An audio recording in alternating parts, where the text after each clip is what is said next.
જૈનોમાં પર્યુષણ પર્વને પર્વાધિરાજ કહે છે, મહાપર્વ કહે છે. આત્મા આરાધના માટે વર્ષમાં સૌથી મોટું પર્વ પર્યુષણ ગણાય છે. પર્યુષણ એટલે શું? પર્યુષણ શબ્દનો અર્થ શું તે જ્ઞાની પુરુષો કહે છે. એની સંધિ વિચ્છેદ કરીએ તો બે પ્રકારે થાય. પરી વત્તા ઉષણ એટલે પરી એટલે ચારે બાજુથી અને ઉષણ એટલે રહેવું. ચારે બાજુથી આત્માની સમીપે રહેવું. અને બીજો અર્થ એનો એ થાય કે પરી ઉષ્ણ એટલે પરી વત્તા ઉષ્ણ એટલે પરી એટલે ચારે બાજુથી અને ઉષ્ણ એટલે બાળવું.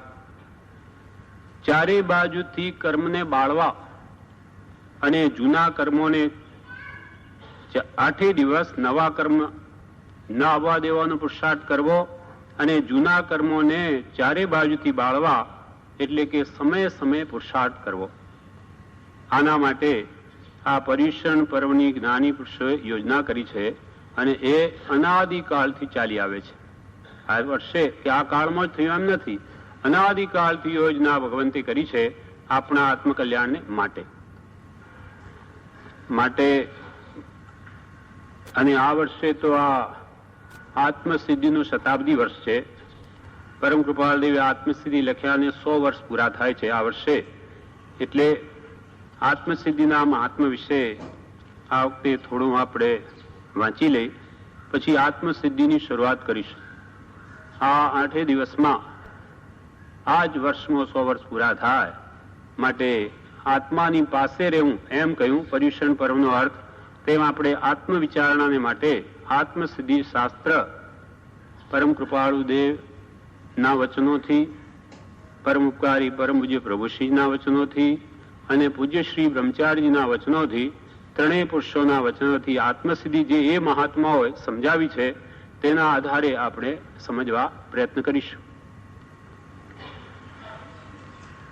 અને 100 વર્ષ પૂરા થયા આ આત્મસિદ્ધિને.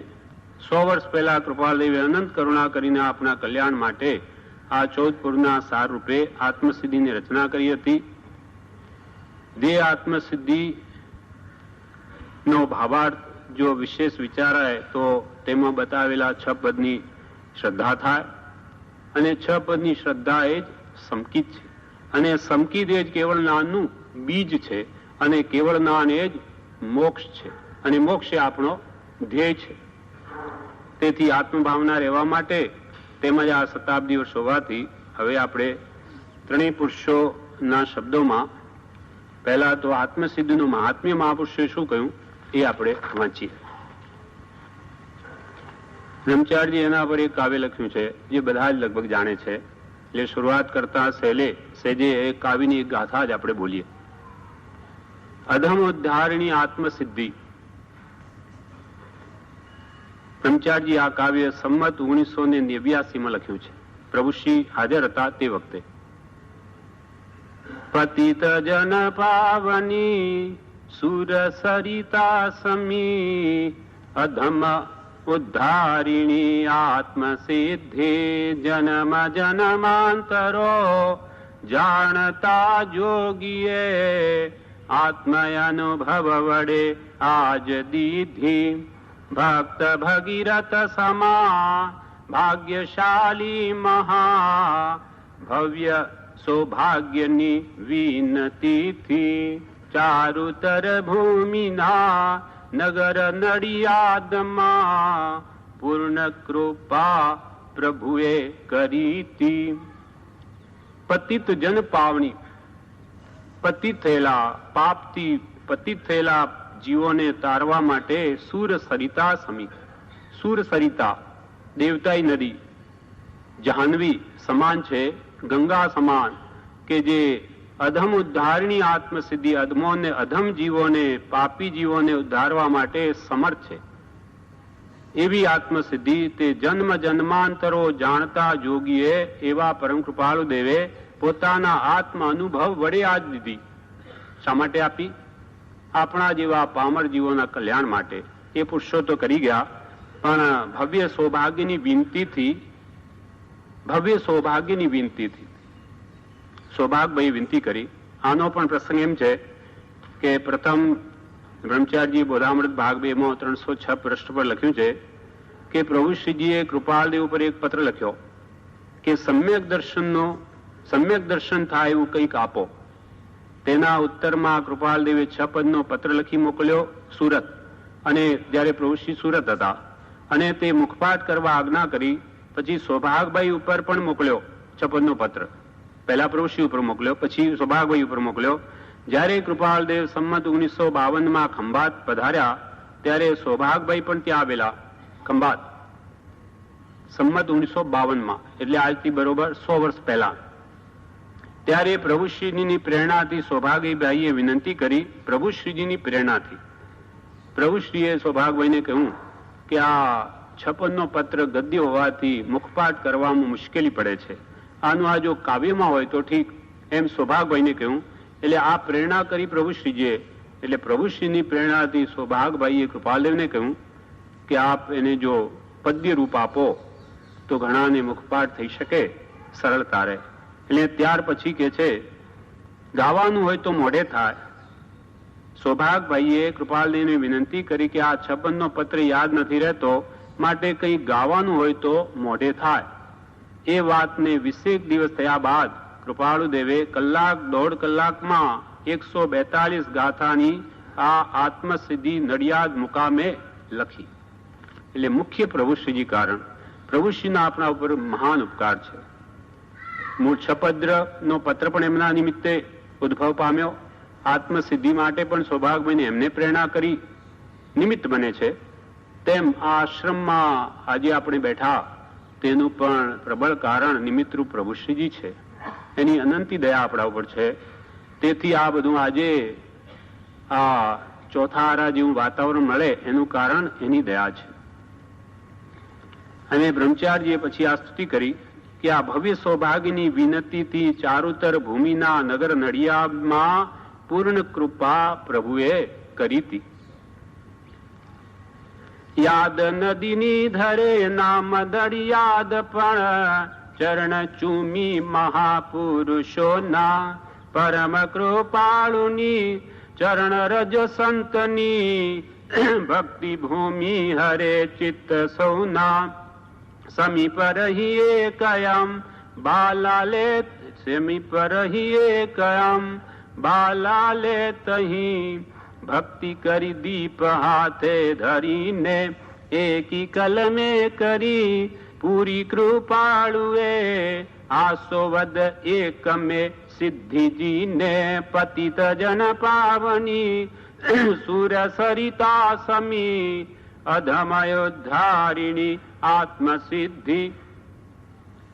યાદ નદીની ધરે, નદિયાદ નડિયાદ, જાણે નદીનું યાદ આવે, નડિયાદ નદીની યાદ આવે એવા નડિયાદમાં પરમ કૃપાલદેવી આત્મસિદ્ધિ રચવાથી એ ભૂમિ એમના ચરણને ચૂંબવાથી તે તીર્થરૂપ બની ગઈ. અને જ્યાં આત્મસિદ્ધિ લખી ત્યાં પ્રભુશ્રીએ પણ ચોમાસું કરેલું તે રૂમમાં. એટલે પરમ કૃપાળુની ચરણ રજ સંતની ભક્તિ ભૂમિ હરે ચિત્ત સૌના સમીપ રહી એક અંબાલાલે. અંબાલાલ ભાઈને માણસ લઈને ઉભા રહેવા કહ્યું. એ ઉભા રહ્યા. એકી હાથે પરમ કૃપાળ દેવની કલમ ચાલી તે ચાલી 14 પૂર્વનો સાર, સર્વ શાસ્ત્રોનો સાર બધો સંક્ષેપમાં કહી દેવો એ કઈ જેવી તેવી વાત નથી, પણ એવો ક્ષપસમ જેનો હતો, એવી શક્તિ જમા હતી. અને ભવની સાધનાઓ ના પરિણામ સ્વરૂપ આત્મસિદ્ધિ કૃપાલ દેવે આપણને 1.5 કલાકની અંદર તો એક ધારા પ્રવાહથી લખી આપે. હવે આત્મસિદ્ધિ વિશે બ્રહ્મચારીજી કહે છે જીવન કલામાં કે મોક્ષમાળા જેમ ધર્મની જિજ્ઞાસા ઉત્પન્ન કરાવવાના હેતુથી લખાય છે, તેમ આત્મસિદ્ધિ શાસ્ત્ર આત્માનો નિર્ણય કરાવી આત્મજ્ઞાન પ્રગટાવવાના ઉત્તમ હેતુથી લખાય છે.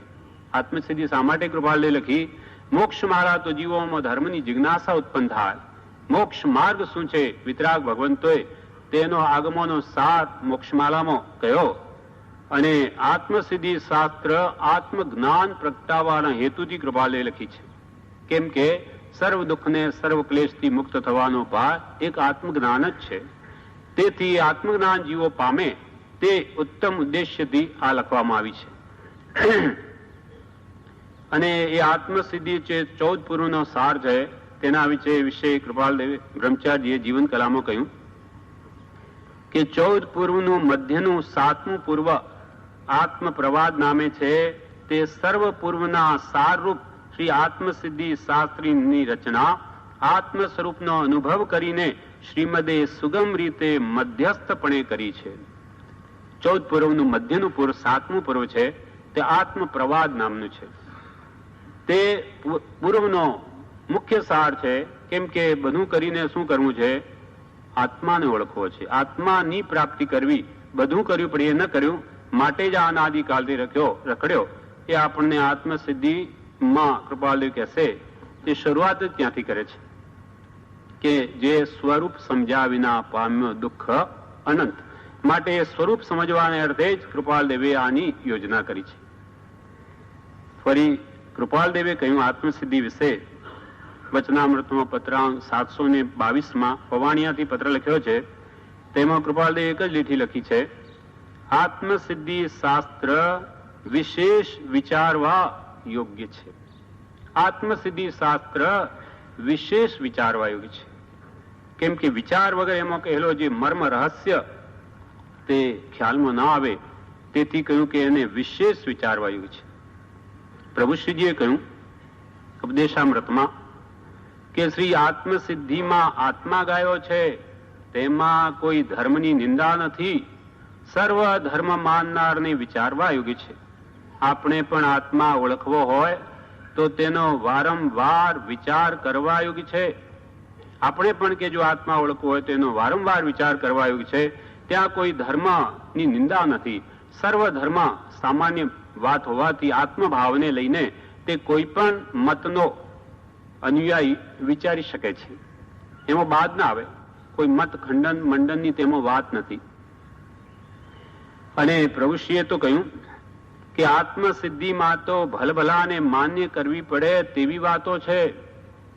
આત્મસિદ્ધિમાં તો ભલભલાને માન્ય કરવી પડે તેવી વાતો છે. તેથી વધારે હું જાણું છું એમ કહેનાર કંઈ જાણતો નથી. તેમાં ભૂલ દેખનાર પોતે જ ભૂલ ખાય છે. આત્મસિદ્ધિમાં કોઈ ભૂલ દેખે તો જ્ઞાની પુરુષો કે પોતે જ ભૂલે છે. જ્ઞાની પુરુષોએ ભૂલ કરી નથી, એને અજ્ઞાન વસ્તે વસ્તુ સમજાતી નથી. ફરી પ્રભુશ્રી ઉપદેશામૃતમાં કહ્યું કે મોટા મહાભારત પુરાણ કે જૈનના શાસ્ત્રો કરતા બહુ સુગમ અને સરળતાથી સર્વશાસ્ત્રના સારરૂપ આત્મસિદ્ધિમાં વાત કરેલી છે. તે ગહન વાત વિચારવાન જીવને બહુ લક્ષ્યમાં લેવા યોગ્ય છે. આત્મસિદ્ધિમાં ગહન વાત કરેલી છે તે વિચારવાન જીવને બહુ લક્ષ્યમાં લેવા યોગ્ય છે. નાના પુસ્તકના આકારે જણાય છે પણ તે ચમત્કારી વચનો છે.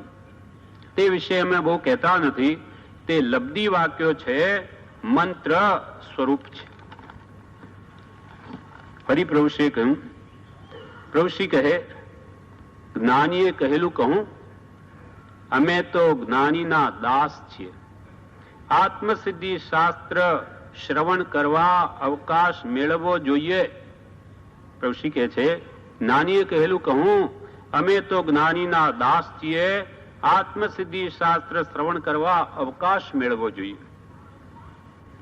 પછી ફરી ઉપદેશામૃતમાં કહ્યું આત્મસિદ્ધિ કઈ જેવી તેવી છે. એક ગાથા વિચારે તો કામ કાઢી નાખે. એક ગાથા વિચારે તો કામ કાઢી નાખે, પણ તેનું એ ભાન નથી. મેં તો મોઢે કરી છે, મને આવડે છે, ખબર છે એમ કરી સામાન્ય કરી નાખે છે. સામાન્ય કરે છે તે જ દુઃખ અને વ્યાધિ છે.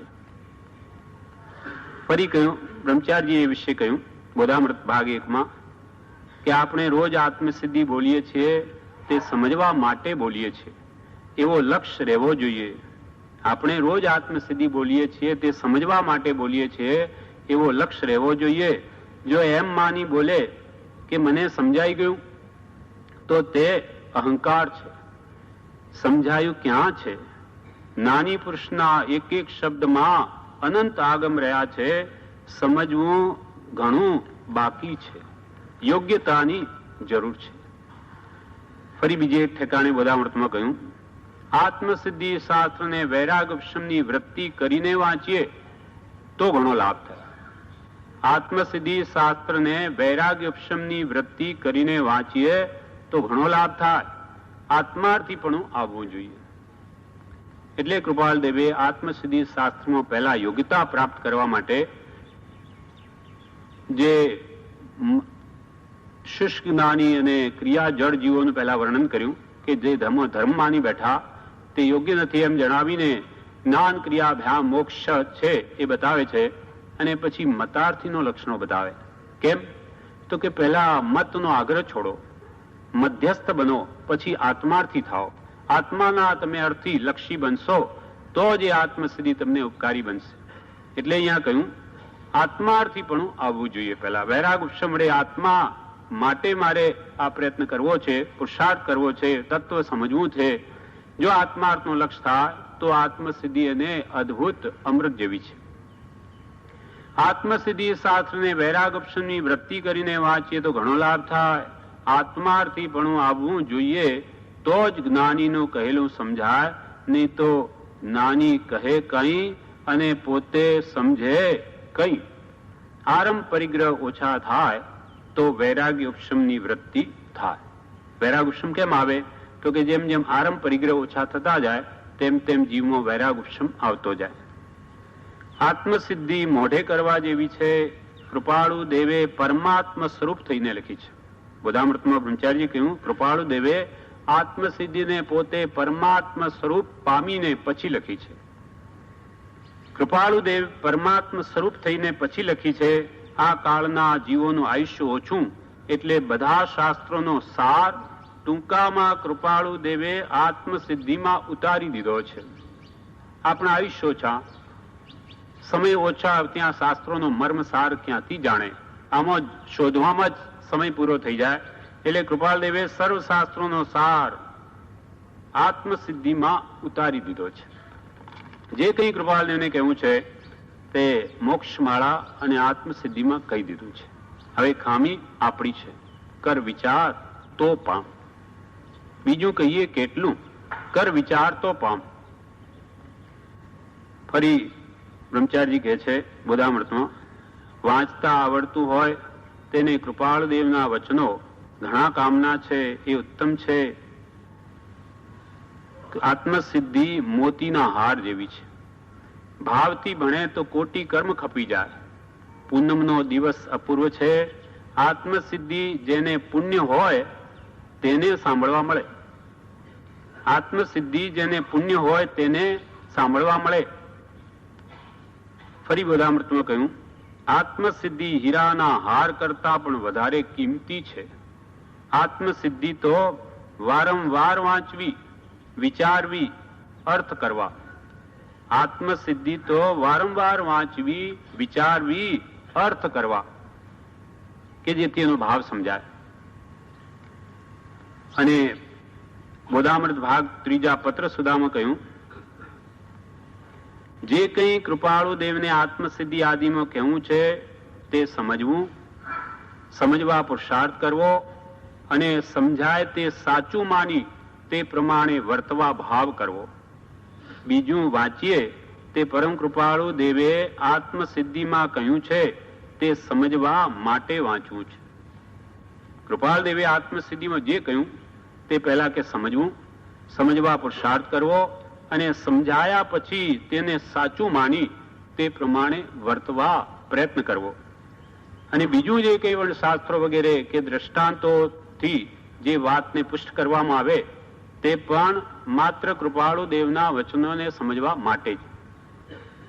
અમુક ઠેકાણે 2-3 પત્રોમાં કૃપાળુએ કહ્યું છે કે અમારે આ વાતને બહુ દ્રષ્ટાંતોથી સમજાવી હતી પણ અત્રે સમય નથી.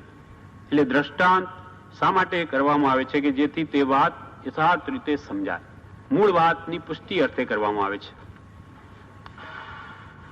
હવે આપણે એનું મહાત્મ્ય જોયું કે ખૂબ સમજવા જેવી છે, વારંવાર વિચારવા જેવી છે. તેથી હવે આપણે આત્મસિદ્ધિની મૂળ ગાથાઓ સમજવાનું શરૂ કરીએ, વાંચવાનું.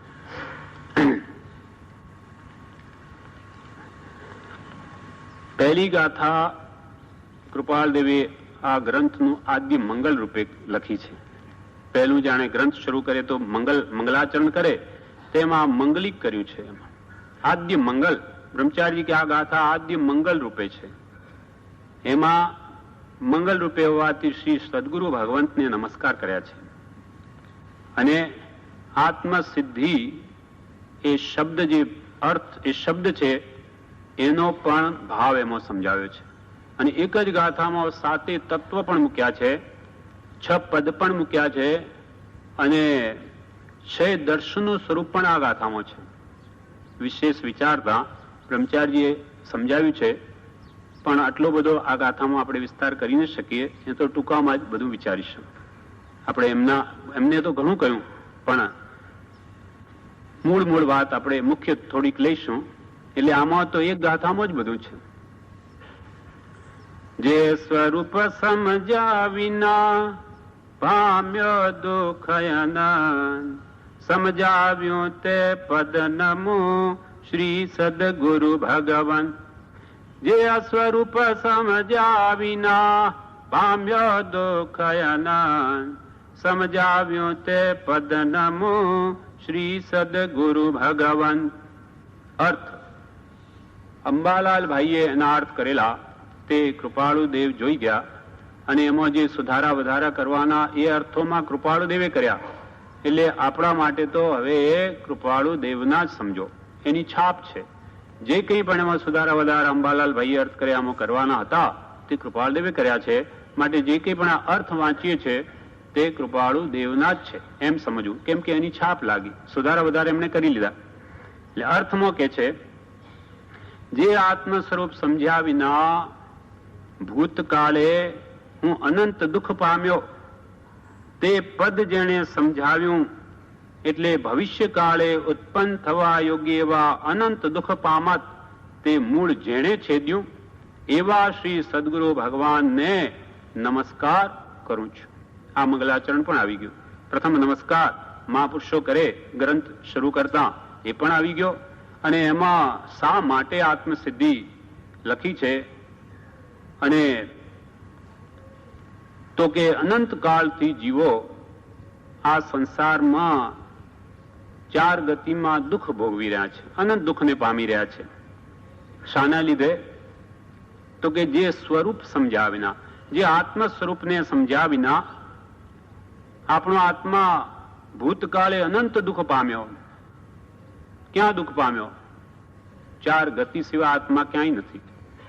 કાં તો મનુષ્ય ગતિમાં હોય, કાં દેવ ગતિમાં, કાં તિર્યંજ ગતિમાં કે નરક ગતિમાં. આ 4 માંથી કોઈ ને કોઈ ગતિમાં તો આપણો આત્મા સંસારી જીવ હોય જ. એ 4 ગતિમાં અનંત કાળથી દુઃખ પામ્યો. અને 4 ગતિ જ્ઞાની પુરુષો કે દુઃખથી જ ભરેલી છે. પણ એ પોતાનું સ્વરૂપ સમજ્યો કેમ નહીં અનાદિકાળથી? તો કે દારૂમાં ના નશામાં વ્યક્તિ હોય એને પોતાની ભાન નથી કે હું કોણ છું અથવા ક્યાં પડ્યો છું. ગટરમાં પડ્યો હોય ને ત્યાં અનેક પ્રકારની દુર્ગંધ અથવા કૂતરા જેવા પણ એનું મોઢું ચાટે તો પણ એને ખબર નથી. એ તો જાણે હું પલંગ ઉપર સૂતો છું. તેમ એવી અજ્ઞાન અવસ્થામાં આપણે પણ મોહ નિદ્રામાં હોવાથી મોહની કર્મના બળથી પોતાના સ્વરૂપથી અનાદિકાળથી અજાણ છીએ. અજ્ઞાનતાને લઈને, કોનું અજ્ઞાન? સ્વરૂપનું જ અજ્ઞાન. જે સ્વરૂપ સમજ્યા વિના, પોતાના આત્માને સ્વરૂપને સમજ્યા વિના પામ્યો દુઃખ અનંત. સમજાવ્યું તે પદ નમું શ્રી સદગુરુ ભગવંત. એ સ્વરૂપ કોણે સમજાવ્યું? તો શ્રી સદગુરુ ભગવંતે સમજાવ્યું. માટે જે અનંત કાળથી જે સ્વરૂપના જ્ઞાનને કારણે અનંત દુઃખ પામ્યો, એ અનંત દુઃખનું મૂળ કારણ જેણે છેદ્યું, એવા આપણા માટે પરમ કૃપાળુ દેવ એવા સદગુરુ ભગવંતને અમારા અગણિત વાર નમસ્કારો. કે આ સ્વરૂપ ન સમજાવે તો હજુ અનંત દુઃખ પામત. તે બધા દુઃખ જેણે છેદ્યા એવા આપણા માટે, એમને બધાને માટે કે જે સદગુરુ ભગવાન જે સ્વરૂપ સમજાવે બધા સદગુરુ ભગવાનને નમસ્કાર. તેમ આપણા માટે પરમ કૃપાળુ દેવ છે. આપણું સ્વરૂપ આપણી જ પાસે હોવા છતાં નથી ઓળખી શક્યા. એનું દ્રષ્ટાંત મહાપુરુષો આપે છે કે કસ્તુરી મૃગ હોય, જેના નાભીમાં જ કસ્તુરી છે, પણ એને ખબર નથી, માટે એ જંગલમાં ભટકે છે કે આ સુગંધ ક્યાંથી આવી રહી, જ્યારે છે ક્યાં પોતાની જ પાસે. તેમ આપણો જ સ્વરૂપ જે અનંત સુખનું ધામ છે પોતે જ હોવા છતાં પોતાને ખ્યાલ નથી, માટે અનંતકાળથી રખડ્યો, ને જે ભાન આપવાથી તે અનંત સુખનો લક્ષ્ય થયો અને પછી એની પ્રાપ્તિ પણ થાય છે, સમ્યક દર્શન થયે. તેથી એ મહા અનંત ઉપકાર જ્ઞાની પુરુષોનો છે. અને કૃપાલદેવે એ ગાથા વિશે વચનામૃતમાં કહ્યું, પત્રાંગ ની પૃષ્ઠ 700 પર ઉપદેશ છાયામાં જણાવે છે કે જીવનું સ્વરૂપ શું છે. જીવનું સ્વરૂપ જ્યાં સુધી જાણવામાં ના આવે ત્યાં સુધી અનંતા જન્મ મરણ કરવા પડે. જીવનું સ્વરૂપ જ્યાં સુધી જાણવામાં ના આવે ત્યાં સુધી અનંતા જન્મ મરણ કરવા પડે. કૃપાલદેવ કહે છે, જ્યાં સુધી પોતે આત્મા પોતાનું સ્વરૂપ ન સમજે ત્યાં સુધી અનંત જન્મ મરણ કરવા પડશે. ફરી બીજા 387માં પત્રમાં કહ્યું, જીવને સ્વસ્વરૂપ જાણ્યા વિના છૂટકો નથી ત્યાં સુધી યથાયોગ સમાધિ નથી. જ્યાં સુધી આત્મા પોતાના સ્વરૂપને ન જાણે ત્યાં સુધી યથાયોગે પોતાના સ્વરૂપને ન પામે ત્યાં સુધી આત્મ શાંતિ ન થાય, યથાયોગ્ય સમાધિને ન પામે ત્યાં સુધી અનંતા જન્મ મરણ કરવા પડે. કેમ કરવા પડે કે પોતે જ જે સ્વરૂપે છે એના અજ્ઞાનના કારણે. જેમ એક મુનિ મહાત્મા હતા, તે એક પોતાના ગ્રસ્તાવસ્થાના મિત્ર હતા, તેને ત્યાં વરવા ગયા. ત્યાં એ તો પરદેશ ગયેલા, ત્યાં તેની સ્ત્રી હતી. તે એને પૂછ્યું કે ક્યાં ગયા છે ભાઈ? તો કે સ્ત્રીએ કહ્યું કે એ તો પૈસા કમાવા માટે પરદેશ ગયા છે. ત્યારે મુનિ મહાત્મા એ ઈશારો કરીને બોલ્યા કે છે તો અહીંયા અને ભટકે છે બહાર, છે તો અહીંયા અને ભટકે છે બહાર. થોડા દિવસ ગયા પછી વણી કમાવ્યા વગર જ પાછો આવ્યો. ત્યારે તેની સ્ત્રીએ કહ્યું, તમારા મુનિ જે મહાત્મા થયેલા એ આવ્યા હતા અને એમણે એમ કહ્યું કે છે તો અહીંયા અને ભટકે છે બહાર. ત્યારે જે ઈશારો કરીને જગ્યા બતાવેલી એને થયું કે એ તો ઘણા જ ઉચ્ચ કોટીના મહાત્મા છે. તો કે એમને એમ કહ્યું એટલે અહીંયા કઈ હશે જ. એટલે ખોદ્યું તો તેમાંથી પુષ્કળ ધન નીકળ્યું. તેમ આના ઉપરથી મહાપુરુષો કે છે સુખ આત્મામાં જ છે, અનંત સુખ છે, પોતે સુખનો ધામ છે, છતાં પણ જીવ બીજી વસ્તુમાં સુખ શોધે. કેમ? તો કે એને ખબર નથી. પણ સદગુરુ ભગવાન જણાવે કે અહીંયા જ છે સુખ, આત્માનો ગુણ છે, એ બહાર નહીં મળે. તો તેમાં શોધે તો પ્રાપ્તિ થાય. અને જ્યાં સુધી ઘરમાં હતું ભલે દ્રવ્ય, પણ એને ભાન ન હોવાથી તે ક્યાંથી સુખી થાય, દરિદ્રી હતો અને દુઃખ ભોગવતો હતો. ફરી કૃપાલદેવે કહ્યું, આત્મ સ્વરૂપનો નિશ્ચય થવામાં અનાદિથી જીવની ભૂલ થતી આવી છે. અનાદિકાળથી આત્મ સ્વરૂપનો નિર્ણય કરવામાં જીવની ભૂલ થતી આવી છે. એટલે હમણાં થાય એમાં કઈ આશ્ચર્ય નથી. બ્રહ્મચારીએ આ વિશે કહ્યું, પ્રભુશ્રીએ કહ્યું કે હેડમાં પુરાયા છો, હેડમાં પુરાયા છો, બંદી ખાને પડ્યા છો, જેમ તેમ કાળ પૂરો કરો છો, બહુ દુઃખ છે સંસારમાં. જો ત્યાં આત્મજ્ઞાન ન થયું તો તે દુઃખ મટનાર નથી. માટે મળેલો જોગ સફળ કરવા જાગ્રત થાવ, મોહ નિદ્રાને દૂર કરો. કર્મને લઈને આપણે હેડમાં પુરાયા છીએ. ચારે ગતિ રૂપ બંદી ખાનામાં પડ્યા છીએ અને એ ત્યાં દુઃખમાં કાળ નિર્ગમન કરીએ છીએ.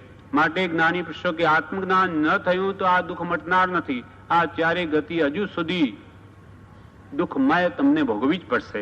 માટે હવે તમે જાગૃત થાઓ અને મોહ નિદ્રાને દૂર કરો અને પોતાના સ્વ સ્વરૂપને ઓળખો. બ્રહ્મચારી કે જીવની મોટામાં મોટી ભૂલ કઈ? તો કે પોતાનું સ્વરૂપ ન સમજો, એ જ મોટી ભૂલ છે. અને એથી પરિભ્રમણ થયું છે. જીવ પોતાનું સ્વરૂપ સમજ્યા વિના બીજે સુખ શોધે તો ક્યાંથી મળે? જ્ઞાની કે છે જ નહીં, માટે મળી શકે જ નહીં. જેમ કે ડોસીમાનું દ્રષ્ટાંત કહ્યું. ડોસીમા ઘરમાં સીવતા હતા. સીવતા સીવતા સોય ખોવાઈ ગઈ. એટલે કોઈ બીજાએ કહ્યું, માજી અજવાળે શોધો, અજવાળે શોધો, આ અંધારામાં તમને સોય મળે નહીં. એને કહેવાનો આશય. એટલે માજી ક્યાં ગયા? બહાર જ્યાં રોડ ઉપર પ્રકાશ હતો ત્યાં જઈને શોધવા લાગ્યા સોય. એટલે હવે ખોવાય તો છે ઘરમાં અને શોધે છે બહાર, ક્યાંથી મળે? તેમ સુખ આત્માનું આત્મામાં જ છે, પણ આ જીવ સુખ શોધે છે બહાર, તે ક્યાંથી મળે? એટલે જ્ઞાની પુરુષો કે મોટામાં મોટી ભૂલ આ છે કે આ જીવ પોતાનું સુખ મૂકી દઈને બીજે શોધે છે. પણ એ પોતામાં સુખ છે જણાવે કોણ? તો કે સમજાવ્યું તે પદનમ શ્રી સદગુરુ ભગવાન.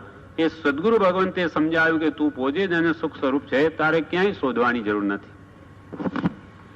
એ વિશે કૃપાલદેવે કહ્યું, પત્રાંક 631 કહ્યું કે હે મુમુક્ષુ, એક આત્માને જાણતા સમસ્ત લોકને જાણીશ, અને સર્વ જાણવાનું ફળ પણ એક આત્મ પ્રાપ્તિ છે.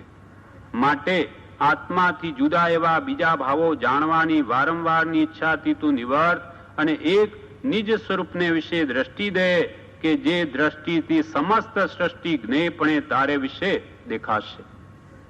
હે મુમુક્ષુ, એક આત્માને જાણતા સમસ્ત લોકને જાણીશ, અને સર્વ જાણવાનું ફળ પણ એકમાત્ર આત્મ પ્રાપ્તિ છે. એક આત્મ પ્રાપ્તિ છે. માટે આત્માથી જુદા એવા બીજા ભાવોને જાણવાની વારંવાર ઈચ્છાથી તું નિવર્ત અને એક નિજ સ્વરૂપને વિશે દ્રષ્ટિ દે કે જે દ્રષ્ટિથી સમસ્ત સૃષ્ટિ જ્ઞેયપણે તારે વિશે દેખાશે. આ વિશે બોધામૃતમાં કૃપા બ્રહ્મચારીજી કહ્યું કે સમજાવ્યું તે પદનમું શ્રી સદગુરુ ભગવંત. એ આત્માનું સ્વરૂપ સમજવા માટે આખી આત્મસિદ્ધિ લખી છે.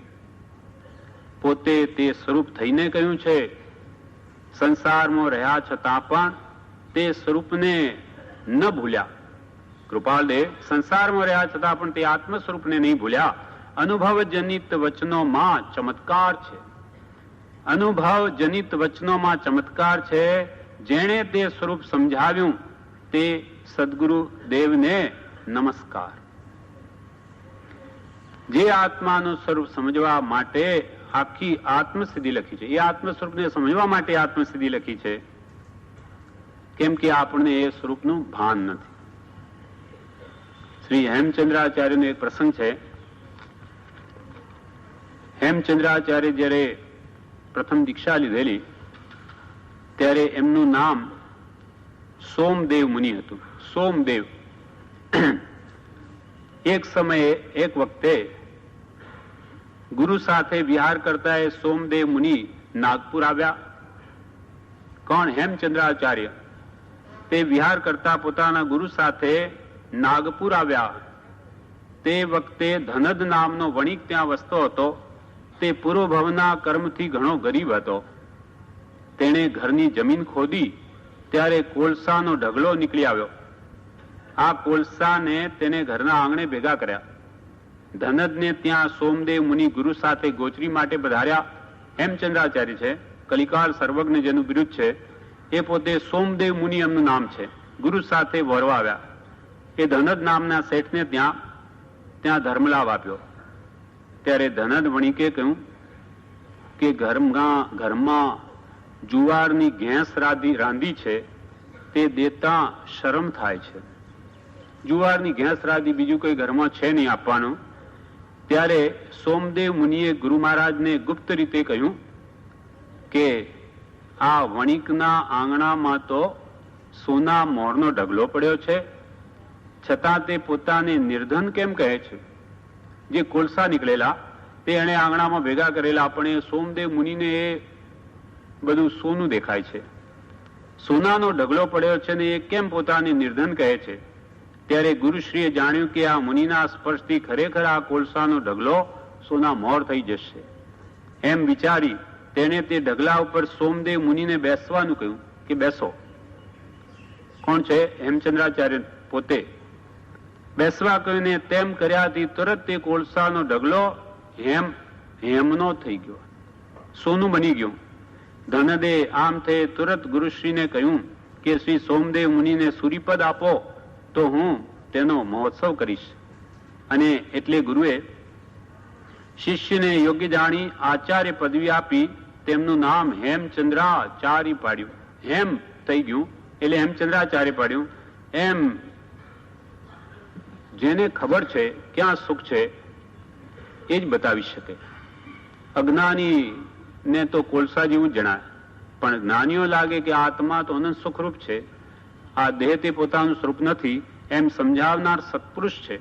એટલે સત્પુરુષ દ્વારા જો આત્માનું સ્વરૂપ સમજે તો અનંત કાળના દુઃખ શીઘ્ર નાશ પામે, સ્વચ્છંદે કોઈ કાળે નહીં પામે. અનંત કાળથી જીવ રજડ્યો, પણ હવે આપણને આ બ્રહ્મ પરમ કૃપાલથી મળ્યા માટે એની આજ્ઞાએ, એની શ્રદ્ધાએ જો 6 પદની શ્રદ્ધા કરીશું તો આ બ્રહ્મ આપણા અનંત કાળનું દુઃખ નિવૃત્ત થઈ શકે એમ છે, એવો અવસર છે. માટે કોઈ કાળે આ ચૂકવું નહીં અને શ્રદ્ધા રાખીને આત્મસિદ્ધિમાં કહેલા 6 પદની દ્રઢ શ્રદ્ધા કરવી કે એમ જ છે. જ્ઞાની પુરુષોએ કહ્યું કે આત્મા છે, નિત્ય છે, કર્તા છે, ભોગતા છે, મોક્ષ છે ને મોક્ષનો ઉપાય છે. આ 6 પદની શ્રદ્ધા એ સંકિત છે અને એ પ્રાપ્ત થયે જીવને મરણનો ભય પણ નાશ પામે છે અને ઉત્તમ આચારમાં વર્તવાનો સહેજે ભાવ થાય. હું નિત્ય છું તો મરણનો નાશ પામે અને કરતા ભોગતા પદની શ્રદ્ધા થાય તો એ દુષ્કૃત્ય પાપમાં પ્રવર્તે નહીં. પાપ જાણી જોઈને કોણ બાંધે? કેમ કે ભોગતા પદ છે એને ભોગવવું પડે અને એ સર્વ પાપથી મુક્ત થઈ શકાય એવું મોક્ષ પદ છે અને મોક્ષ પ્રાપ્તિનો ઉપાય પણ છે. એ બધા કૃપાલદેવ સંક્ષેપમાં આપણને આમાં જણાવ્યા છે, જે આપણે વારંવાર વિચારીને એ ભાવો દ્રઢ કરવા જેવા છે. આ પ્રમાણે પહેલી ગાથાનો અર્થ સંક્ષેપમાં આવા ઘણા ફકરાઓ ત્રણેય પુરુષોએ આપણને આપ્યા છે, પણ આપણે તો અમુક લઈને હવે આગળ ચાલીએ.